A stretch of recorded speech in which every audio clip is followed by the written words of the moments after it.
Everyone, here let you know what matches happened on Friday Night SmackDown and WWE main event for July the 15th, 2022. Main event this week, Tamina Snuka took on a newcomer named Jasmine. She was trained for the Hall of Famer Trish Stratus. Awful match. Oh man, if I was in attendance, I'd be want my money back from this match. It was terrible. Tamina had like all 95% of the match was all about Tamina. She freaking clotheslined Jasmine down. Some nasty stiff forearms to the face. Side of the face, I mean.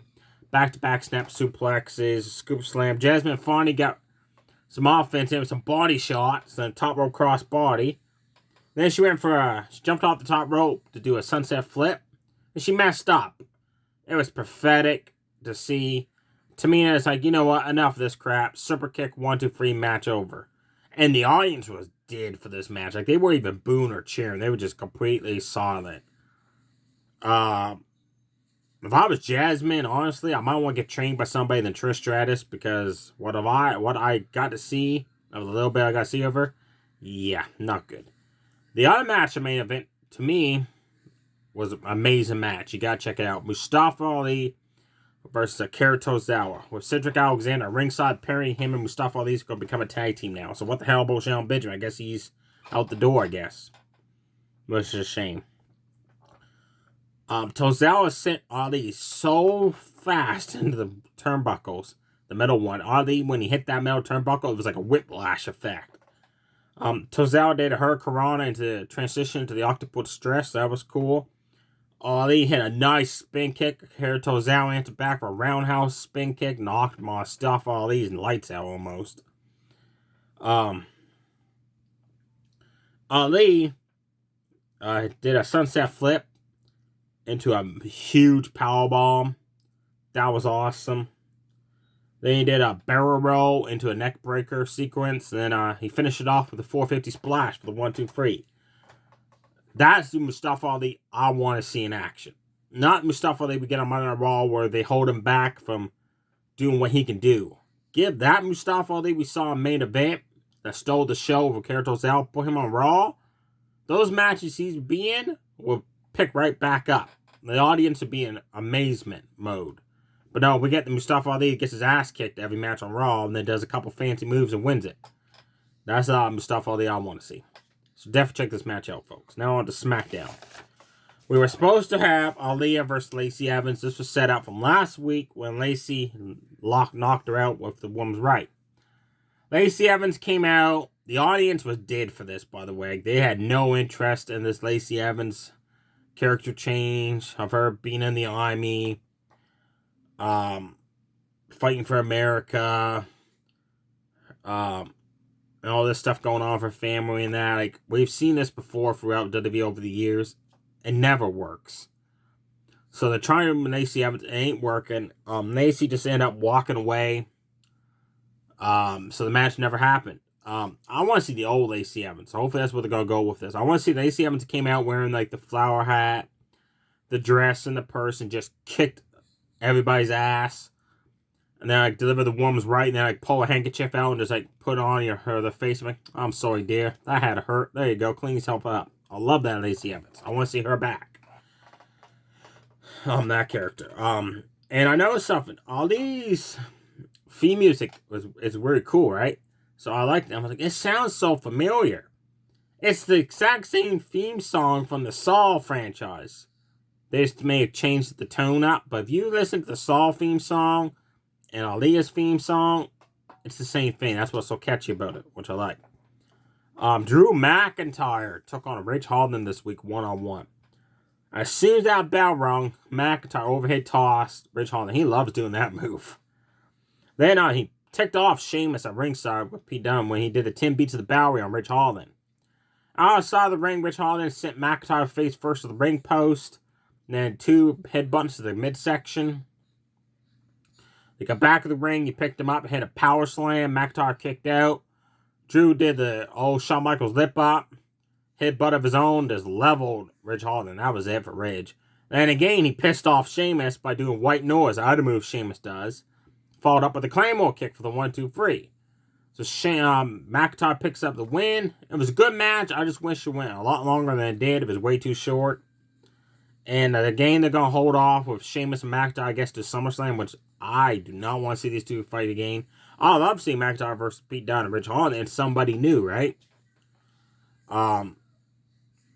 We also had D'Angelo Dawkins beat Jimmy Uso one-on-one. Yeah. Again, the Usos wrestled on... Usos were on both shows again. And they did the whole controversy where on Money in the Bank, Montez Ford's shoulder was up. The referee didn't see it. Well, this week, Jimmy Uso's shoulder was up. The referee didn't see it. So they announced who the special guest referee is. Now, I know probably a lot of you think it's a guy from NXT that's related to the Usos or Roman Reigns or Sami Zayn, but it's not. None of the above. It's Jeff freaking Jarrett. Just because they're in goddamn Nashville, Tennessee. Jeff Jarrett has no reason to be the special guest referee. It should have been the guy from NXT to bring him up, or it should have been Sami Zayn. He could have accidentally cost the Usos the match. They could have kicked him out of the bloodline. Beat the crap out of him. Sami could have turned face, teamed up with Kevin Owens, which I heard it was a plan with Owens to go back to SmackDown. And the upcoming draft, which should be happening soon, I heard. And him and Sami would take on the Usos and beat them for the titles if the Profits don't win them. But no, we get Jeff Jarrett as the special guest referee. I get it. It's from Tennessee. Nashville, Tennessee, his hometown. But you could have came out and did a promo or a segment of a superstar or have a match, not be the guest referee. Let me know below if you're happy Jeff Jarrett's the referee, or do you prefer it would have been somebody else. Liv Morgan was supposed to defend her SmackDown Women's Championship against Natalya. They advertised this match last week, all up to SmackDown this week. And then last minute change, it's a number one contenders match. Like, what the hell? Good match. Check it out. There's 2 mistakes I'll point out, but besides that, it was a good match. Liv Morgan had a nice bicycle kick, knocked down Natalya, followed up with a top rope missile drop kick, followed up with some nice stiff forearms to the face. Natalya was supposed to get slingshot in the corner like Liv Morgan does, but Liv slipped and landed backwards, and Natalya ended up falling down. That was bad to see on live TV.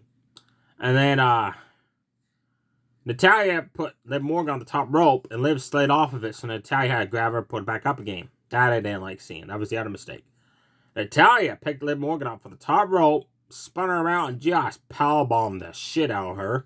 Then transitioned right, pushed her perfectly into the ankle lock submission. Liv Morgan got free by sending Natalya into the mirror turnbuckle. Followed up with a ride kick 2.0, and then right into oblivion for the 1-2-3. Then Morgan picked up an impressive victory over Natalya. Then after the match, she announced that after SummerSlam, once she beats Ronda Rousey, she will still be your SmackDown Women's Champion. I hope that happens. Last match to talk about on SmackDown. Austin Theory from Monday Night Raw, Mr. Money in the Bank versus Riddick Moss. Really good match. Check this match out, folks. Because it showcased what Riddick Moss can do. He kicked Austin Theory's ass. Like, Austin Theory had no offense already whatsoever. It's all Riddick Moss.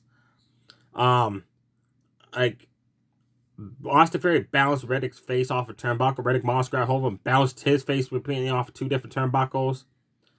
They delivered a huge running shoulder tackle. Austin Theory went flying across that ring.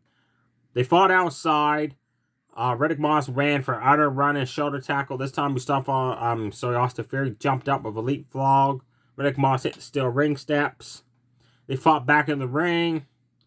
Again, Riddick Moss just all over Austin Theory. Like, punches to the face. Multiple clotheslines. There was one clothesline he gave Austin Theory, which sent the poor guy flying outside the ring. That's how much momentum and speed he had going.